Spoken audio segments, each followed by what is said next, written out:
हजरत लूत अलैहिस्सलाम की कौम की हालत देखिए, ये आने वाले मुसाफिरों को लूट लिया करते थे, ये डाका डाला करते थे, और ये अपनी औरतों के बजाय मर्द मर्द के साथ अपनी शहवत पूरी करता था, मर्द मर्द से जिस्मानी ताल्लुक कायम करता था। ये इग़लाम बाजी किया करते थे, ये लौंडेबाजी किया करते थे, ये मर्द मर्द के साथ नाजायज काम किया करता था। आज भी समाज में ये गंदा काम करने वाले कान खोल करके सुन ले, इग़लाम बाजी करने वाला ये ज़िनाकारी से बड़ा गुनाह करता है। ज़िनाकारी करने वाला गलत कर रहा है, मगर इग़लामबाजी करने वाला बहुत गलत काम कर रहा है, वो अल्लाह के अजाब को दावत दे रहा है। हजरत लूत अलैहिस्सलाम की कौम ने जब ये गंदा काम किया तो जानते हो उनका अंजाम क्या हुआ? उनके ऊपर आसमान से पत्थरों की बारिश की गई और अल्लाह ने पूरी उनकी बस्ती को पलट दिया। और आज भी सऊदी अरब के सफर पे आप चले जाएं तो वहां आपको वो जगह मिल जाएगी, और वहां पे डेड सी के नाम से वो जगह है, और उस डेड सी जिसको कहते हैं बहरे मुर्दार, उस पानी के अंदर आज भी उस बस्ती के अवशेष पाए जाते हैं, उस इलाके की चीजें पाई जाती हैं जो हजारों साल पहले जिसको अल्लाह ताला ने अजाब भेजा था और पूरी बस्ती को उलट दिया था। मेरे भाइयों, इसने अल्लाह की फितरत को बदल दिया। जो काम औरत के साथ और बीवी के साथ करना चाहिए वह मर्द मर्द के साथ करता था। अल्लाह ने उसकी सजा क्या दी? अल्लाह ने आसमान से पत्थर बरसाया और पूरी बस्ती को उलट दिया। और आगे शुएब अलैहिस्सलाम को देखिए, उनकी कौम क्या करती थी? 400 बीसी करती थी, अपने तराजू में डंडी मारा करती थी, और 1 किलो सामान देना होता था तो 900 ग्राम दिया करती थी। नाप तोल में कमी किया करती थी, 400 बीसी किया करती थी। अल्लाह ने हजरत शुएब अलैहिस्सलाम की कौम पर आसमान से ऐसी बदली भेजी, उनको जब बारिश थम गई और गर्मी लगने लगी और आसमान में बदली नजर आई, उनको लगा कि बारिश होगी, वो जल्दी से बदली के नीचे जाके खड़े हो गए और बदली से आग बरसने लगी और पूरी बस्ती का काम खत्म हो गया। अल्लाह ताला ने ऐसा अजाब भेजा हजरत शुएब की कौम के ऊपर। मेरे भाइयों, इतिहास बताता है, कौमों की तारीख बताती है, जब जब धरती पर अल्लाह की नाफरमानी हुई है, गुनाह हुआ है, अल्लाह का अजाब आया है। इसीलिए अल्लाह कुरान के 20वें पारे के लास्ट में फरमाता है, फकुल्लन अखज़ना बिज़ंबिही फमिनहुम मन अखज़तहु सैहतु वमिनहुम मन अरसलना अलैहि हासिबा वमिनहुम मन खसफना बिहिल अर्द वमिनहुम मन अगरकना। मेरे बंदो, हमने हर कौम को जिसको हलाक किया उसके गुनाह की वजह से हलाक किया। किसी के ऊपर आसमान से पत्थर बरसाया, किसी के ऊपर आसमान से आवाज आई और किसी को जमीन में धंसा दिया और किसी को समंदर में डुबा डुबा के मार दिया। एक साहब थे, उनका नाम था फिरौन। वो क्या करता था? बच्चों को मरवा देता था, बच्चों को मरवा देता था। अच्छा, फिरौन का नाम हम सुनते हैं कहते बड़ा जालिम, और इस्राइल का नाम आता है तो हमारे कुछ लोग यूट्यूब पर और ट्विटर पे कहते हैं आई स्टैंड विद इस्राइल, मैं इस्राइल के साथ खड़ा। अरे जालिमों, ये बहस छोड़ दो। इस्राइल में जुल्म किसके ऊपर हो रहा है? किस कम्युनिटी पर हो रहा है? किस कौम पर हो रहा है? ये सोचो, पिछले चंद महीनों में गाजा की सरजमीन पर हजारों छोटे छोटे बच्चे मार दिए गए, उनकी कटी फटी लाशें जाके देख लो मेरे भाई, आपके मुंह से निवाला न उतरेगा, आपके हलक से खाना न उतरेगा। अरे बच्चों की क्या गलती होती है मेरे भाई? बच्चे तो सबके प्यारे होते हैं। किसी कहीं स्कूल होता है रोड पर तो सरकार वहां पे बोर्ड लगाती है कि गाड़ी धीरे चलाइए, यहाँ बच्चों का स्कूल है। बच्चों के डॉक्टर के यहाँ जाओ तो बड़े बड़े वहां पे बोर्ड लगे रहते हैं, keep silent there are children, खामोश रहिए, यहाँ पर बच्चे हैं। बच्चों से हम इतना प्यार करते हैं, बच्चों का इतना ख्याल करते हैं। मेरा प्रोग्राम होने वाला है मेरठ की सरजमीन पर 17 तारीख को। अभी आज वहां से फोन आया कि परमिशन नहीं मिला। मैंने कहा क्यों नहीं मिला? बोले 18 तारीख को एग्जाम होने वाला है और प्रशासन ने कहा कि हम आपको परमिशन नहीं दे सकते, बच्चों को रात में एग्जाम की तैयारी करना होगा, आप लाउड स्पीकर लगाएंगे, बच्चे तैयारी नहीं कर पाएंगे। इतना बच्चों का लोग ख्याल करते हैं। हजारों लाखों बच्चे मार दिए गए, उनकी लाशें बेगौर कफन पड़ी है मेरे भाई, और आज दुनिया उसका सपोर्ट कर रही है। एक फिरौन, उसको लोग गाली देते बड़ा जालिम था, अरे फिरौन तो बच्चों को मरवाता था, बच्चियों को नहीं मरवाता था। उसको किसी ने बताया था कि तेरी हुकूमत में बच्चा पैदा होगा जो आगे चल के तेरी हुकूमत को खत्म कर देगा। अपने आप को रब कहता था, अपने आप को खुदा कहता था, मगर इतना बुज़दिल था, जब उसको बताया किसी ज्योतिषी ने कि तेरी हुकूमत में ऐसा बच्चा पैदा होगा, उसने ऑर्डर दे दिया, सारे बच्चों को मरवाने का ऑर्डर दे दिया। मगर अल्लाह की कुदरत देखो मेरे भाई कि उसने इतने बच्चों को मरवाया, मगर हजरत मूसा अलैहिस्सलाम को अल्लाह को बचाना था।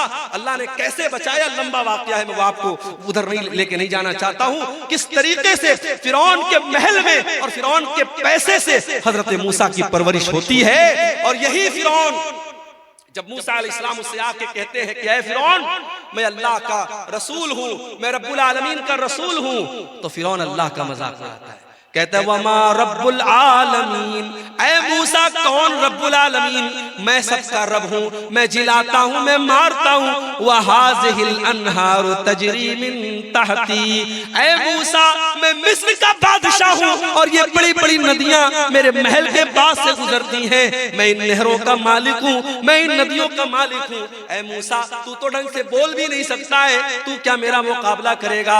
ऐ मूसा कौन है तेरा अल्लाह, ऐ हामान जल्दी से सीढ़ी लाओ, मैं चढ़ के देखूं कि मूसा का रब क्या कर रहा है, मूसा का अल्लाह क्या कर रहा है। उसने अल्लाह का मजाक उड़ाया, उसने मूसा के रब का मजाक उड़ाया। अल्लाह ने अंजाम क्या किया, उसी फिरौन को जो अपनी हुकूमत पर बड़ा नाश किया करता था, अल्लाह ने पानी में डुबो डुबो करके मार दिया। वमिनहुम मन अगरकना, हमने बहुत सारे लोगों को जमीन में डुबा डुबा के मार दिया। अल्लाह का अज़ाब मेरे भाई गुनाहों की वजह से आता है। ये गुनाह बड़े खतरनाक होते हैं मेरे भाई। हमारे घर में कॉकरोच आ जाए हम दवा लाते हैं, हमारे कमरे में चूहा आ जाए हम चूहे को पकड़ने की मशीन लाते हैं। क्यों? क्योंकि हम ये मानते हैं कि हमें नुकसान पहुंचा रहा है। ये चूहे हमारे खाने पीने की चीजों को कतर जाएंगे, हमारे कपड़ों को बर्बाद कर देंगे, हम उनके लिए इंतजाम करते हैं। मेरे भाई हम चूहों को भगाने का इंतजाम करते हैं, हम कीड़ों को भगाने का इंतजाम करते हैं, हम मच्छरों के लिए मच्छरदानी का इंतजाम करते हैं। और दुनिया की सबसे खतरनाक चीज है गुनाह। हम गुनाह से बचने की कोई कोशिश नहीं करते। सबसे खतरनाक चीज है गुनाह मेरे भाई। और जानते हो गुनाह का असर बॉडी पर बाद में पड़ता है, गुनाह का असर सबसे पहले दिल पर पड़ता है। और नोट कर लो मेरी बात, मैं नौजवानों से कहना चाहता हूं, कभी खूबसूरती पर नाज मत करना, कभी अपने हुस्न पर नाज मत करना। अल्लाह को खूबसूरती और हुस्न से मतलब नहीं है, अल्लाह को तुम्हारे दिल से मतलब है। इन्नल्लाह ला यंजुरु इला सुवरिकुम व अजसामिकुम, अल्लाह के नबी फरमाते हैं अल्लाह तुम्हारे चेहरों को नहीं देखता है, अल्लाह तुम्हारे जिस्म को नहीं देखता है, अल्लाह तुम्हारे दिल को देखता है। इसीलिए अल्लाह के नबी फरमाते हैं इंसान की बॉडी में, इंसान के शरीर में एक हिस्सा ऐसा है, इज़ा सलुहत सलुहल जसदु कुल्लुहु, अगर वो सही है तो इंसान की बॉडी सही है, अगर वो गड़बड़ है तो इंसान की बॉडी गड़बड़ है। अला वहियल क़ल्बु, अल्लाह के नबी अपने सीने की तरफ इशारा करके फरमाते हैं ओ लोगों वो दिल है, वो दिल है, वो दिल है।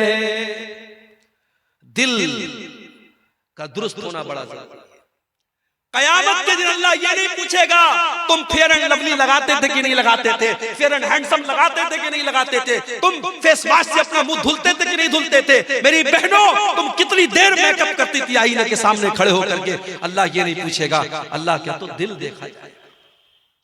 इसीलिए इब्राहीम अलैहिस्सलाम दुआ करते हैं ऐ परवरदिगार वला तुखज़िनी यौम युबअसून यौम ला यनफ़उ मालुन वला बनून इल्ला मन अतल्लाह बिक़ल्बिन सलीम। ऐ अल्लाह मुझे तू कयामत के दिन रुसवा न करना, मुझे तू कयामत के दिन जलील न करना। ऐ अल्लाह कयामत के दिन ना माल काम आएगा ना औलाद काम आएगी। ऐ अल्लाह कयामत के दिन तो वही कामयाब होगा जो साफ सुथरा दिल लेकर के आएगा। जब इंसान गुनाह करता है तो दिल नापाक हो जाता है, दिल गंदा हो जाता है, सबसे पहले दिल पर असर पड़ता है। इसीलिए कुरान का पहला पारा उठाओ, अल्लाह ताला जब यहूदियों के गुनाहों का तस्करा करता है, जब यहूदियों की नाफरमानियों का तस्करा करता है, तो अल्लाह क्या फरमाता है, सुम्मा क़सत क़ुलूबुकुम मिन बादि ज़ालिका फ़हिय कल हिजारति औ अशद्दु क़स्वा। ऐ यहूदियों, तुमने इतने गुनाह किए, तुमने इतनी नाफरमानियां की कि तुम्हारे दिल तो पत्थरों से भी ज्यादा सख्त हो गए। व इन्न मिनल हिजारति लमा यतफज्जरु मिनहुल अनहार। अरे पत्थर तो कुछ ऐसे भी होते हैं, पत्थर के अंदर से नहर जारी होने लगती है। व इन्न मिनहा लमा यशक्ककु फयखरुजु मिनहुल मा। अरे पत्थर तो कुछ ऐसे भी होते हैं, पत्थर में से सुराख हो जाता है, पत्थर में से पानी निकलने लगता है। व इन्न मिनहा लमा यहबितु मिन खशियतिल्लाह। और पत्थर तो कुछ ऐसे भी होते हैं जो अल्लाह के खौफ से झुक जाते हैं, मगर इंसान का दिल जब सख्त हो जाता है तो पत्थर से भी ज्यादा कठोर हो जाता है। गुनाह से बचाओ मेरे भाई। गुनाह इंसान के दिल को सख्त बना देता है।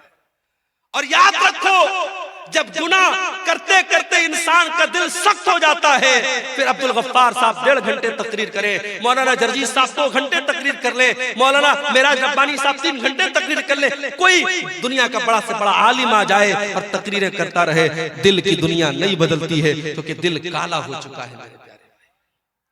अल्लाह के प्यारे नबी फरमाते हैं, जब बंदा कोई गुनाह करता है, नुकितत फी क़ल्बिही नुक्ततुन सौदा, उसके दिल के ऊपर एक काले रंग का धब्बा डाल दिया जाता है, उसके दिल पर एक काले रंग का धब्बा पड़ जाता है। अगर बंदा तौबा कर लेता है और माफी मांग लेता है अल्लाह ताला से, अल्लाह उस धब्बे को इरेज कर देता है, उसे मिटा देता है, उसे साफ कर देता है। लेकिन अगर बंदा दोबारा गुनाह करता है, एक और धब्बा उसके दिल पे डाल दिया जाता है। जब गुनाह पर गुनाह करता चला जाता है, हत्ता कल्बहू, यहाँ तक के पूरा का पूरा दिल काला हो जाता है। और जब दिल काला हो जाता है तो अल्लाह के नबी फरमाते हैं, फिर दिल के ऊपर एक कवर चढ़ जाता है, एक लेयर चढ़ जाती है। और ये वही लेयर है जिसका तज़किरा कुरान के 30वें पारे में अल्लाह फरमाता है, कल्ला बल राना अला कुलूबिहिम मा कानू यक्सिबून। मेरे बंदो, तुम्हारे गुनाहों की वजह से तुम्हारे दिलों के ऊपर पर्दा पड़ जाता है। गुनाहों से अपने हाथ को बचाओ मेरे भाई। और जानते हो, गुनाह का एक नुकसान और है, गुनाह करने से इंसान की रोजी रोटी पर भी असर पड़ता है। दुकान अच्छी नहीं चल रही है, कारोबार में मंदी हो रही है, जो बिजनेस में हाथ लगा रहे हो बिजनेस सही तरीके से नहीं चल रहा है, जरा गौर कर लेना, जरा जायजा ले लेना, जरा ध्यान देना, कहीं कोई गुनाह तो नहीं कर रहे हो, रात में बैठ के शराब तो नहीं पी रहे हो, कहीं ज़िनाकारी में तो नहीं लगे हो, किसी नाजायज लड़की के साथ कहीं नाजायज ताल्लुक तो नहीं कायम करके रखा है, कहीं मोबाइल पर किसी से गंदी चीजें तो नहीं शेयर कर रहे हो। अगर कोई गुनाह कर रहे हो तो आपकी रोजी रोटी पर भी उसका असर पड़ेगा। अल्लाह कुरान में कहता है, ज़रबल्लाहु मसलन क़रियतन कानत आमिनतन मुतमइन्नतन यातीहा रिज़्क़ुहा रग़दन मिन कुल्लि मकान। अल्लाह ताला मिसाल दे रहा है एक बस्ती की। बस्ती बड़े चैन से, बड़े अमन से रहा करती थी और बस्ती वाले चैन से खाते पीते थे। फ़अज़ाक़हल्लाहु लिबासल जूइ वल खौफ़ि बिमा कानू यस्नऊन। जब बस्ती वालों ने गुनाह करना शुरू किया, अल्लाह ने रोजी रोटी का रास्ता बंद कर दिया और उस बस्ती के लोग भूखे मरने लगे। आप कहते हैं मौलवी साहब हमारे यहाँ सैलाब आ जाता है, बाढ़ आ जाती है, खेती बर्बाद हो जाती है। कुरान कहता है जरा अपने अमाल का जायजा ले, जरा अपने करतूतों का जायजा ले। जब तू गुनाह करेगा तो तेरी रोजी रोटी पर भी असर पड़ेगा।